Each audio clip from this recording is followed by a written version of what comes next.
Setia. Pemirsa dimanapun Anda berada saat ini, bersama dengan saya Erina ingin memandu saudara di program acara Holy Land Journey. Ini adalah program acara di mana kita akan menyaksikan napak tilas perjalanan Tuhan Yesus di tanah perjanjian. Di sini saya akan mengajak saudara untuk menyaksikan tempat yang dipercaya ini adalah tempat pertama kalinya Tuhan Yesus melakukan mujizatnya. Air diubah menjadi anggur. Dan saudara akan saya ajak untuk menyaksikan acara pemberkatan nikah pertama di dalam perjalanan Holy Land ini. Pemberkatan nikah yang diberkati langsung oleh hambanya Pendeta Obadjah Tanto Setiawan. Karena, mari kita saksikan bersama.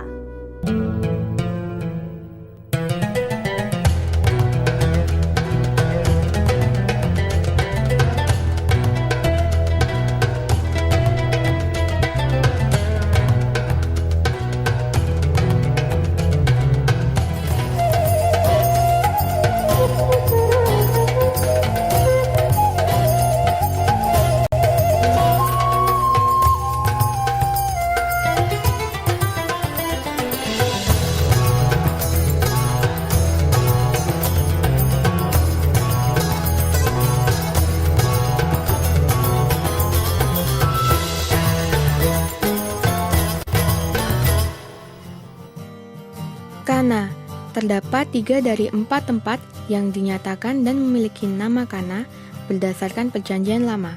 Tapi Kana yang terletak 4 mil dari jalan Nazaret ke Tiberias adalah yang paling disetujui. Kana yang lain yang dikenal dalam dunia kekristenan adalah tempat di mana dilakukan mujizat Yesus yang pertama kali ketika ia mengubah air menjadi anggur.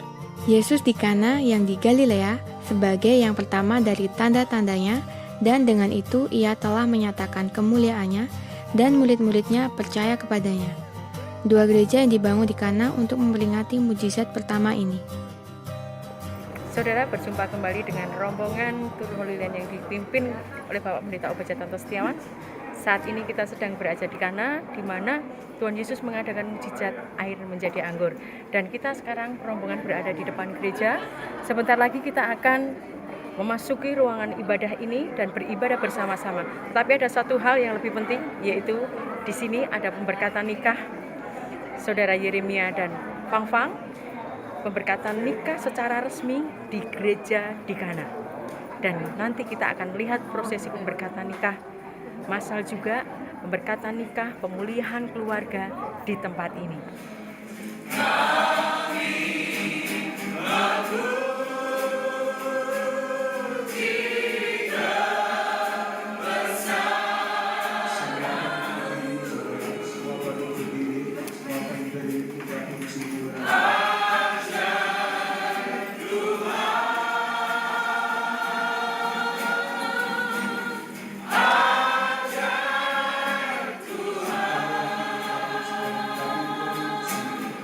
Ya, sudah saya ucapkan selamat bagi saudara semua. Ini juga mempelai kedua orang tua. Saya percaya ini adalah anugerah yang besar. Kita boleh ada di tanah perjanjian, bahkan di tempat perjamuan kawin di Kana. Saudara, ya, ini juga mempelai kedua yang disebutkan di perjamuan kawin di Kana ini. Karena ini ada di Kana, tempat perjamuan kawin, saudara. Kejakan yang benar terjadi di sini, saudara, yaitu mujizat yang luar biasa, mujizat pertama untuk menolong pesta perkawinan. Yohanes pasal 2 ayat 1 sampai 11 demikian bunyinya. Pada hari ketiga ada perkawinan di Kana yang di Galilea, dan ibu Yesus ada di situ. Yesus dan murid-muridnya diundang juga ke perkawinan itu.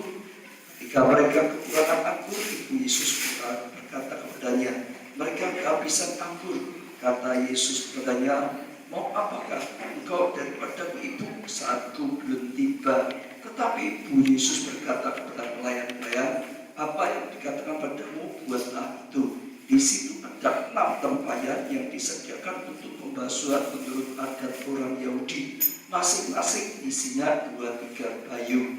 Yesus berkata kepada pelayan-pelayan itu, isilah tempayan-tempayan itu penuh dengan air, dan mereka pun mengisi sampai penuh.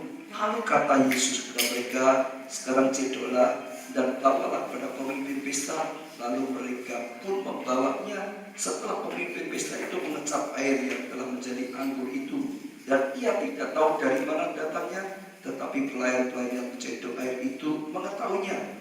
Ia memanggil mempelai laki-laki dan berkata kepadanya, setiap orang menghidangkan anggur yang baik dahulu, dan sesudah orang puas minum barulah yang kurang baik. Akan tetapi engkau menyimpan anggur yang baik sampai sekarang. Dan hal itu dibuat Yesus di Kana yang di Galilea sebagai yang pertama dari tanda-tandanya, dan dengan itu ia telah menyatakan kemuliaannya, dan murid-muridnya percaya kepada dia. Surah ayat yang kita baca itu yang terjadi di tempat ini. Ada perkawinan di Kana di tempat ini. Saudara, saat itu Yesus diundang, ibu Yesus diundang, dan murid-murid Yesus diundang juga, saudara. Nah, sementara perjamuan kawin diadakan di sini, saudara, ternyata ada sesuatu yang terjadi, yaitu anggur habis, saudara. Pada zaman dulu anggur itu syarat yang penting sekali, saudara. Kalau pesta harus ada anggur. Jangan sampai pesta tidak ada anggur, saudara. Jadi mereka bingung, saudara, kalau tidak ada anggur itu bukan berarti pesta. Dalam keadaan bingung, ibu Yesus berkata pada mereka, datang kepada Tuhan Yesus, dan apa saja yang dikatakan lakukan. Luar biasa sekali mereka datang kepada Yesus. Dikatakan di sini ada 6 tempayan yang biasa diisi dengan air, saudara, untuk cuci tangan, untuk cuci kaki. Yesus berkata penuh tempayan itu dengan air. Mereka ambil dan memenuhnya. Lalu Yesus perintahkan lagi, cendok bawa pada pemimpin pesta, coba dikecap rasanya seperti apa. Mereka taat, ambil lagi, kecap. Itu juga pada pemimpin pesta, saudara. Dan waktu pemimpin pesta mencobanya, ya berkata kepada mempelai, biasanya orang anggur yang enak dulu, baru yang belakangan yang biasa. Tapi kamu ini justru anggur yang paling enak, disuguhkan yang terakhir, saudara. Ya, karena pemimpin pesta tidak tahu itu bukan anggur dari buatan manusia, dari mempelai, tapi ciptaan dari mujizat Tuhan Yesus. Lalu ditutup dengan perkataan, ini mujizat ini adalah yang pertama kali dilakukan oleh Tuhan Yesus, saudara, untuk menyatakan kuasa mujizatnya. Saat kita renungkan beberapa hal, saya percaya penting untuk kita membangun keluarga yang bahagia, sehingga setiap kita bisa diberkati, lebih lagi juga mulai berdua. Yang pertama, saudara, keluarga itu sangat penting. Kenapa? Sampai ayat ini sengaja dikatakan, saudara, ini mujizat yang pertama kali dilakukan oleh Tuhan Yesus untuk menyatakan kemuliaannya, saudara. Yang pertama dilakukan Tuhan Yesus, bukan Tuhan Yesus menyembuhkan orang sakit. Yang pertama dilakukan Tuhan Yesus, bukan Tuhan Yesus memberkati orang banyak diberi makan semua. Bukan. Yang pertama dilakukan Tuhan Yesus bukan usir setan atau mujizat yang lainnya. Tapi yang pertama dilakukan oleh Tuhan Yesus, yaitu menolong satu pesta perkawinan yang sedang kacau, yang sedang goyah, sudah ditolong, saudara. Artinya di pemandangan Tuhan, keluarga itu sangat penting. Lebih penting dari sekedar sakit disembuhkan, lebih penting dari sekedar pekerjaannya diberkati oleh Tuhan, lebih penting dari sekedar usir roh jahat dalam diri seorang. Keluarga akan punya dampak yang lebih penting. Saya percaya hal yang luar biasa yang perlu kita ketahui, saudara, karena sekalipun orang sakit disembuhkan oleh Tuhan, kalau keluarganya goncang, tidak diperbaiki, hatinya akan goncang, pikirannya akan goncang, akhirnya juga sama, pernikahannya akan goncang lagi, saudara. Atau seorang usahanya ditolong Tuhan, diberkati oleh Tuhan, tapi kalau keluarganya goncang, tidak diperbaiki, sama, hanya pikirannya kacau, nggak bisa kerja, saudara, usahanya juga bisa goncang lagi. Atau saudara, orang dirasuki setan-setannya diusir, saudara, tapi kalau keluarganya goncang, tidak dibenahi, saudara, tidak dipulihkan, hatinya goncang lagi, kosong lagi, mudah dirasuk setan lagi, saudara. Jadi keluarga itu punya dampak bagi kesehatan kita, keluarga bisa punya dampak bagi pekerjaan keuangan kita, keluarga bisa punya dampak dalam hal termasuk rohani. Kita bisa lihat di mana-mana, saudara, keluarga itu punya dampak yang luar biasa bagi setiap kita. Maka harus suku-suku dijaga, harus suku-suku diperjuangkan, saudara, sehingga keluarga itu akhirnya dibangun dengan baik. Jangan karena pekerjaan lupa dengan membangun rumah tangga. Jangan karena hobi lupa membangun rumah tangga dengan baik, saudara. Karena keluarga penting, akan punya dampak bagi yang lainnya, saudara. Iya, seringkali orang itu saudara melupakan rumah tangga, nomor 2 atau nomor 3. Saya pernah mengajar prioritas dalam kehidupan, saudara. Prioritas, ada 4 minimal prioritas yang harus kita prioritaskan dalam hidup kita. Yang pertama dalam hidup kita, prioritas nomor 1 tidak boleh tidak adalah Tuhan. Tuhan harus nomor 1 di atas segala-galanya dalam hidup kita. Tanpa Tuhan tidak ada apa-apa, saudara. Jauh dari Tuhan apapun akhirnya bisa rusak, saudara. Tuhan harus nomor 1. Nomor 2, keluarga. Saudara. Keluarga harus menjadi nomor 2. Nomor 3 apa, saudara? Pekerjaan, saudara. Atau kalau saya lakukan full-time pelayanan, saudara. Nomor 4 apa, saudara? Kesehatan, saudara. 4 itu harus dijaga, tapi tetap ada urutannya, saudara. Nomor 1 tetap Tuhan, tapi jangan lupa nomor 2 adalah keluarga. Ada banyak orang sukses, tapi keluarganya hancur, akhirnya juga perjuangannya hancur, prestasinya hancur, ya usahanya hancur, dan yang lain hancur. Jadi baik sekali kita mulai sudah saat ini memulai kedua, dan ditemukan di sini saya rasa bagus sekali, tapi bukan jangan hanya sekedar peneguhan pernikahan selama ya keluarga ini ada, terus diperjuangkan, dijaga dengan baik. Saudara semua yang sudah menikah sekian lama, uji diri, apakah saudara berjuang untuk membangun keluarga sampai rela korban waktu, sampai rela korban dana, sampai rela korban yang lain demi apa? Kebahagiaan, kesatuan rumah tangga. Karena apa, saudara? Perhatikan, banyak orang lalai sudah bangun rumah tangga, dipikir ya sudah akan berjalan baik sendiri. Enggak, semua yang dibiarkan akan makin rusak. Kalau saudara punya rumah, punya taman, dibiarkan makin lama makin lama rusak. Saudara punya mobil, didiamkan makin lama akan makin rusak. Semuanya kalau dibiarkan saja, asal jalan makin lama akan makin rusak. Harus ada usaha merawat, menjaga, saudara, memperbaiki senantiasa sehingga bisa menjadi baik, saudara. Ya, itu yang pertama, saudara. Lalu saudara yang kedua, saudara, keluarga itu butuh Yesus.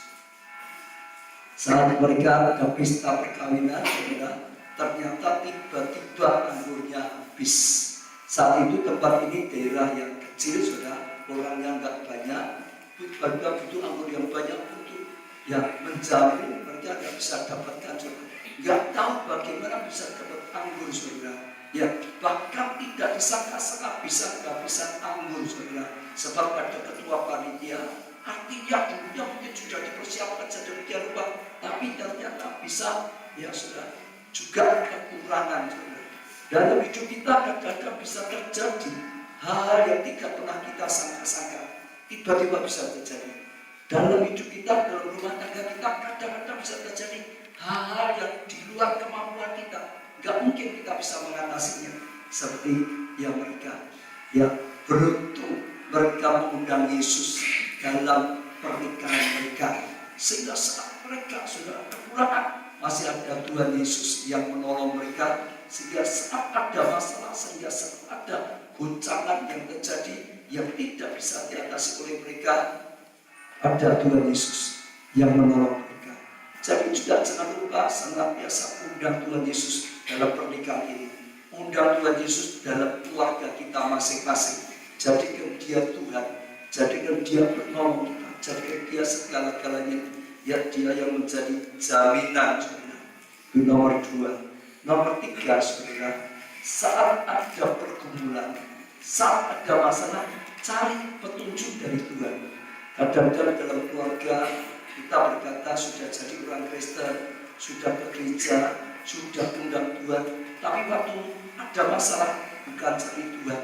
Kadang-kadang dengan pikirannya sendiri diatasi. Kadang-kadang dia mungkin malah cari hal yang lain juga, hal yang bukan Tuhan juga.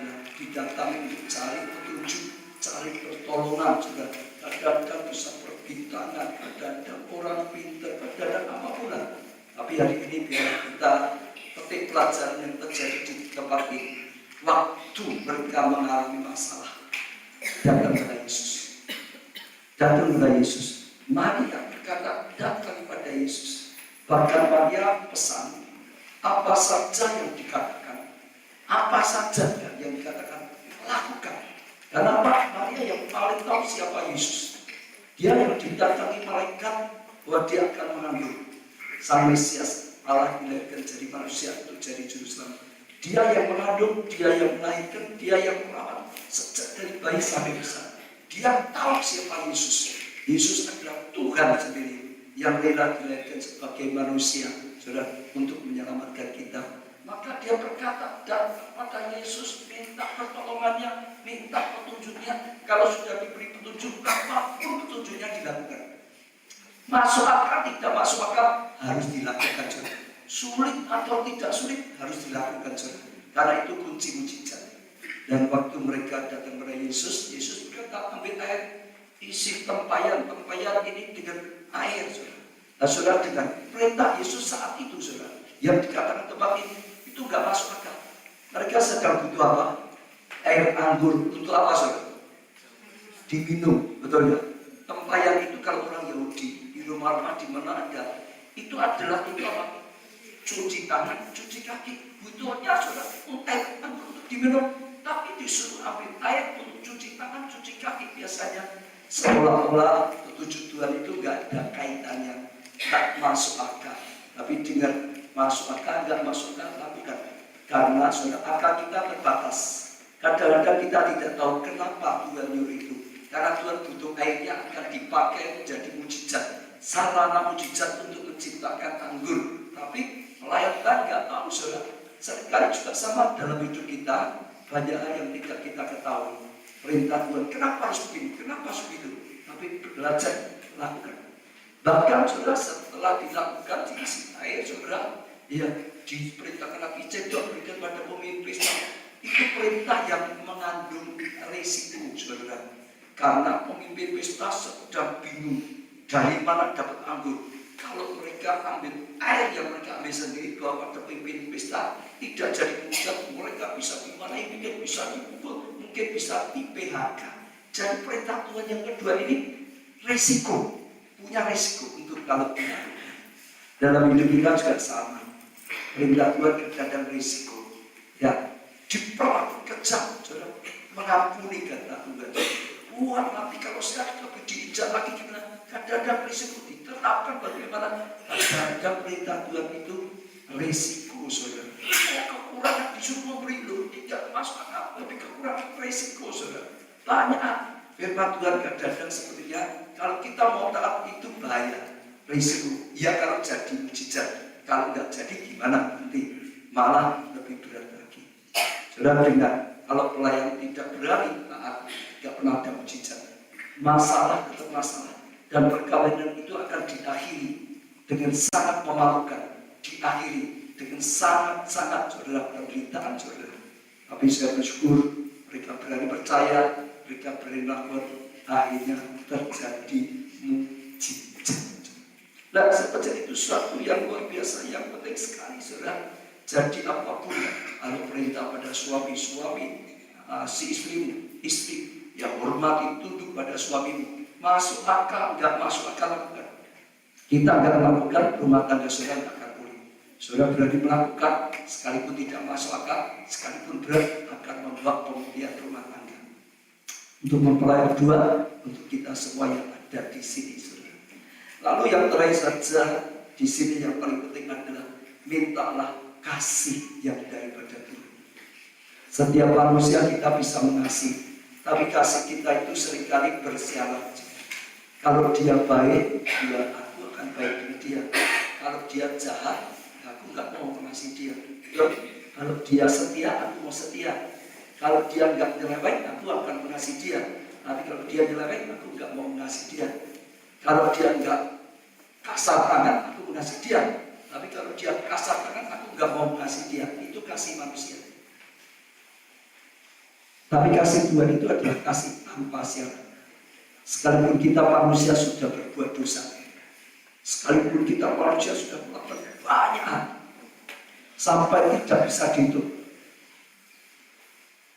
yang menyertai Tuhan. Tapi kasih Tuhan tidak pernah habis. Kita butuh kasih. Anggur ini lambang cinta kasih. Anggur buatan manusia mempelai berdua yang disediakan, makin diminum makin habis, makin habis, makin habis, ya akhirnya habis. Itu gambaran kasih kita manusia. Pertama, ya, pacaran sangat mengasihi, mata ketemu mata, deg-degan katanya, tangan kesenggol tangan, gereng-gerengan katanya, gitu saudara. Itu pertama. Tapi lama-lama habis, itu saudara. Lama-lama biasa, mata ketemu mata biasa. Tangan ketemu tangan ya biasa, saudara. Bahkan makin lama lagi bukan hanya biasa, saudara. Mata ketemu mata, ngapain dia pintar? Terus, itu sedang betul gak, saudara? Gandengnya saja kan pusat gandeng, sudah semua. Tidak mau begitu, saudara. Betul gak? Kalau waktu pacaran, bonceng sepeda motor nempel-nempelan. Kalau sudah anaknya banyak, nempel-nempelnya apa? Sumuk, malas. Itu kasih manusia, ini mempelainya bisa tertawa, tapi yang ngalami juga. Saudara, dengan itu yang dikatakan tadi pembinaan. Ya, biasanya anggur yang enak, yang manis. Tapi makin lama makin biasa. Ini manusia, tapi beda. Mujizat Tuhan, anggur cinta Tuhan. Awalnya biasa, tapi endingnya makin manis. Malah makin manis, malah makin manis. Bahkan sangat manis. Diakhiri dengan sangat manis. Itu hanya bisa terjadi karena apa? Kasih dari Tuhan. Kasih ada. Kasih. Itu sebabnya banyak orang datang ke tempat ini untuk pemulihan pernikahan. Kenapa? Seringkali kasihnya sudah tawar. Gak seperti dulu lagi. Saudara boleh uji saudara yang sudah menikah. Adakah kasih seperti dulu? Kadang sudah tawar. Apalagi kalau sampai disakiti hatinya, kepahitan hatinya, bukan hanya tawar, saudara, penuh dengan pahit hati, penuh dengan sakit hati.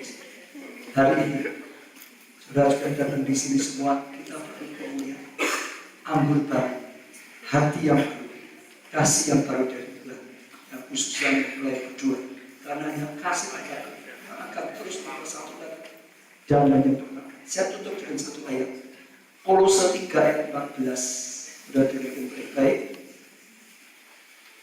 Dan di atas semuanya itu, di atas semuanya, lebih dari semuanya, kenakanlah kasih sebagai pengikat yang mempersatukan dan menyempurnakan. Sudah dengar, untuk kebahagiaan kita, kesatuan kita dan keluarga. Di atas semuanya itu, di atas uang yang ada, di atas rumah yang mewah, di atas pemberkatan kita, di atas semuanya. Kenakanlah kasih agape, ini kasih dari Tuhan yang mengikat. Pernikahan dua yang berbeda diikat, semua yang menikah, laki perempuan itu beda, hanya bisa bersatu kalau diikat dengan tali yang namanya kasih. Tapi kasih agape, kasih yang daripada Tuhan. Saudara, sebab pernikahan apa? Mempersatukan. Bukan hanya mempersatukan kita di sini, dan menyempurnakan. Akhirnya akan disempurnakan. Gak ada suami yang sempurna, gak ada istri yang sempurna, gak ada pernikahan yang sempurna. Tapi kalau kasih sudah dipakai untuk mengikat pernikahan kita, akan mempersatukan dan makin lama makin menyempurnakan, makin lama makin menyempurnakan. Bisa saling menutup kekurangan satu dengan yang lain, dan itu indah. Dan karena kasih daripada Tuhan, mujizat dari Tuhan yang terjadi di perkawinan karena endingnya, saudara, sukacita, endingnya kebahagiaan, endingnya anugerah yang besar. Cara untuk mempelai kenakan kasih seperti ini, ya justru makin lama makin ngasih, makin lama makin ngasih. Kita semua juga sama. Kalau saudara yang sudah menikah, mungkin mengalami seperti perjamuan kami di Kana, anggur saudara mulai makin habis, mulai makin habis. Mungkin sudah tinggal seperti air tawar. Air tawar bisa dirubah itu. Ya, bahkan mungkin hati sudah luka, sudah pahit. Minta Tuhan, jangan beri hati yang baru, beri kasih yang baru, kasih yang daripada Tuhan. Dan itu akan buat pemulihan. Kita akan mulai lakukan pertama memberkatan nikah akan diselesaikan dulu, lalu nanti itu semua. Tapi yang penting kasih seperti itu akan menolong dan mengasihi. Ya, dalam memberkatan nikah akan ada ikrar janji yang akan mengasihi selama-lamanya sampai dunia lain. Apakah mempelai berdua siap? Kalau siap mempelai berdua bangkit berdiri berhadapan satu dengan yang lain. Di hadapan Tuhan Yesus Kristus dan semangatnya, saya, Yeremia Budiono, menyatakan dengan tulus ikhlas bahwa Katrina Eci Sylvia yang berada di depan saya ini mulai saat ini menjadi istri yang sah. Saya berjanji dalam nama Tuhan Yesus Kristus bahwa saya bersedia mengasihinya seperti Kristus mengasihi jemaatnya, membimbing dan melindungi dengan kasih setia saya, baik dalam suka maupun dalam duka, dalam kelimpahan maupun kekurangan, dalam keadaan sehat maupun sakit, sampai maut memisahkan kita, yaitu sebagai suami yang takut akan Tuhan, sesuai dengan ketetapan Tuhan. Demikianlah saya berjanji. Amin. Ya, mempelai pria sudah menyatakan ikrar janji setianya sampai kesempatan mempelai wanita juga. Di hadapan Yesus Kristus dan jemaatnya, saya Katrina Eci Sylvia menyatakan dengan tulus ikhlas bahwa Yeremia Budiono yang berada di depan saya ini mulai saat ini menjadi suami saya yang sah. Saya berjanji dalam nama Tuhan Yesus Kristus bahwa saya bersedia tunduk kepadanya seperti jemaat tunduk kepada Kristus, menolong dan mendampingi dengan kasih setia saya, baik dalam suka maupun dalam duka, dalam kelimpahan maupun kekurangan, dalam keadaan sehat maupun sakit. Kami mohon bersama kita. Itu sebagai istri saya yang takut akan Tuhan, sesuai dengan ketetapan Tuhan. Demikianlah saya berjanji. Amin. Ya, kalian berdua sudah menyatakan ikrar janji setia sampai baik. Kita akan masuk acara berikutnya, penyempatan cincin.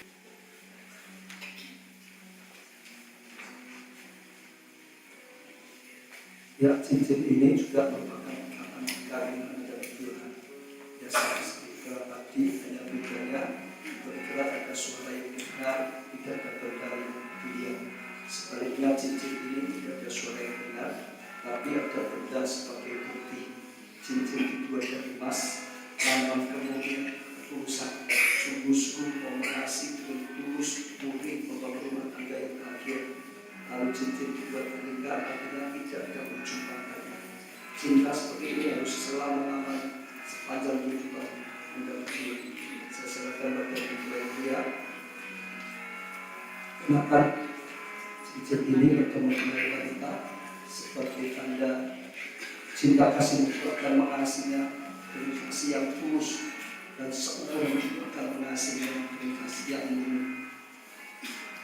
Demikian juga cincin bertemu dengan wanita kenakan pada mempelai pria juga sama sebagai kerabat bahkan mengasihinya sebagai suami yang sah dan kasih yang tulus.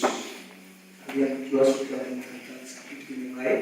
Sekarang kita mau datang kepada Tuhan. Sekarang kita berdoa.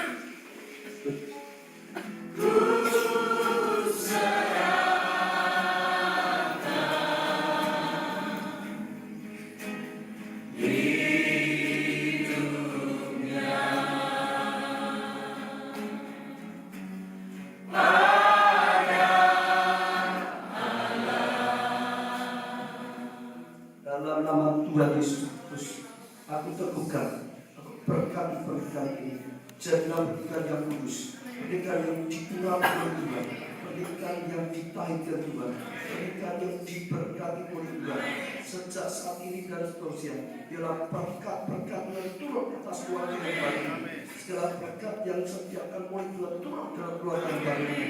Baik berkat-berkat lainnya, berkat-berkat jasmani, berkat keturunan, berkat kesetiaan, berkat ketaatan, berkat kebahagiaan, bahkan segala berkat keuangan, lagi berkat-berkat rohani, pengurapan Tuhan turun atas keluarga yang baru ini. dan mereka membangun rumah tangga sesuai dengan firman-Mu, sehingga mereka menjadi keluarga yang sukses dan berhasil.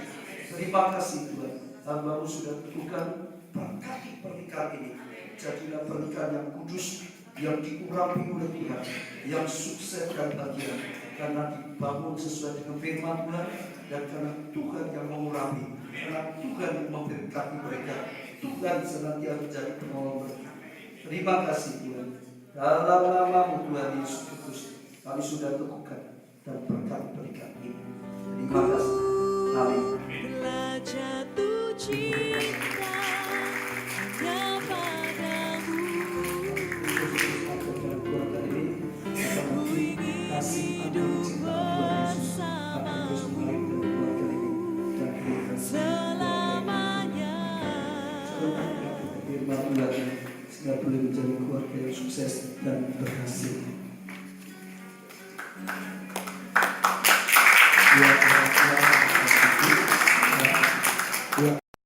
Karena pemeliharaannya, karena didikannya, karena pertolongannya, bahkan karena restunya, bahkan karena anugerahnya, didukung pertolongan orang tua, sehingga boleh meneguhkan keberkatan nikah kita anak ini. Kita memberikan cinta. Ajarilah kami kasih membangun saudara, saat seperti ini kita sudah belajar sama Tuhan. Kalau saudara masih punya orang tua, hormati orang tua saudara. Saudara buka hati saudara di hadapan Tuhan. Kasih itu lemah lembut. Kasih itu murah hati saudara. Kasih itu memaafkan dan mengampuni saudara. Minta Tuhan kasih seperti ini, sehingga kasih ini sungguh-sungguh ada dalam hati saudara. Tuhan, hamba-Mu berdoa pada saat ini, seperti yang Kau sudah lakukan 2000 tahun yang lalu. Ada anggur yang baru. Tuhan, mujizat-Mu terjadi saat ini Tuhan. Ada anggur yang baru. Itu hati kami masing-masing. Hati yang luka Tuhan sembuhkan. Hati yang baik Tuhan ubah. Bahkan hati yang tawar juga Tuhan ubah. Menjadi hati yang penuh kasih, hati yang penuh cinta kasih yang manis. Hari ini kuasa-Mu yang bekerja, mujizat-Mu juga bekerja. Ini setiap hari dan setiap kali Tuhan diperbarui, dan kami tahu ini anugerah. Kami bersyukur Tuhan mempelai berdua sudah melakukan peneguhan keberkatan dan kebak ini semata-mata karena anugerah. Kami serahkan sepanjang membangun rumah tangga mereka dalam naungan, dalam pengurapan, dalam anugerah, dalam pertolongan-Mu Tuhan, sehingga karunia kasih terus yang mempersatukan mereka, bahkan menyempurnakan mereka. Di dalam nama, di atas segala nama, nama Tuhan Yesus Kristus, kami panjatkan doa kami dan ucapan syukur kami. Sudah diberkati bersama-sama. Haleluya. Saya yakin saudara diberkati melalui firman Tuhan yang disampaikan pada hari ini. Mari saudara, kita harus selalu menjaga kerukunan di dalam kehidupan rumah tangga kita, supaya Tuhan memerintahkan berkat turun atas rumah tangga kita dan hadirat Tuhan selalu ada dalam kehidupan rumah tangga kita. Saudara ingin lagi mengetahui tentang Holy Land? Silakan Anda kunjungi di web berikut ini. Terima kasih, sampai jumpa di acara berikutnya. Tuhan memberkati.